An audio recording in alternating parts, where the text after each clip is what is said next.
I'm Claire from Rose PT. And I'm Chris from District Taco Racing. I've lived in the DC area for about 5 years. I've been riding for about 3.5 and racing for about 2.5. I first began cycling just as a basic exercise program. I realized that I didn't really enjoy running or going to a gym. That kind of took way too much effort and I just didn't enjoy it. So I wanted to find something that I could just do every day that I wanted to do, and I love riding my bike. First cycling race I saw would probably be when I went to go check it out at one of the Greenbelt training races. They happen every single Wednesday night at Greenbelt Park over the summer months, and it's just a real fun way for people to kind of get introduced to the sport at a very low pressure level, and you get to try it out week after week against your fellow cyclists. This exercise is a hip stability exercise. We want to activate those small muscles in your hip. So this is an exercise to do that. Sure. You're going to lay on your side. And this knee is going to be bent just like it is. Good. If this is your zero position here, you're going to bring your hip to 45 degrees. Yep, right about there.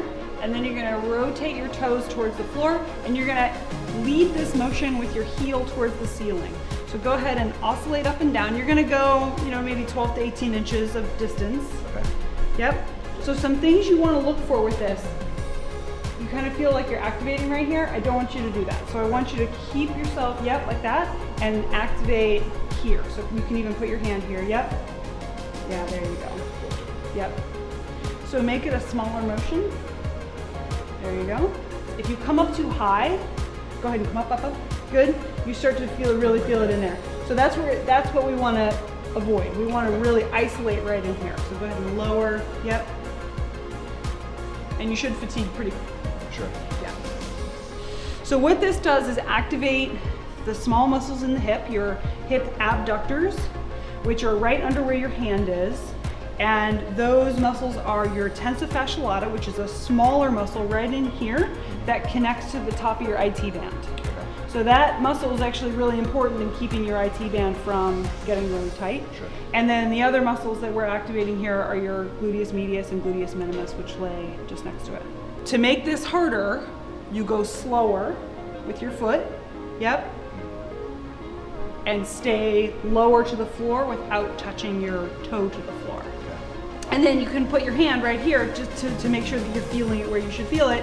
And if you start to feel it here, you can kind of put your hand in different places to make sure that you're getting the muscle activated that you need activated.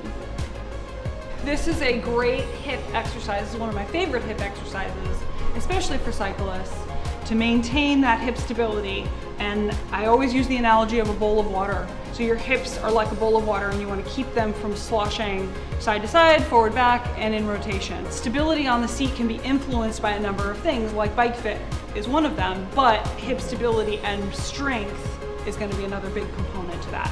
So if your bike is properly fit and you're still moving, this would be a great exercise to do.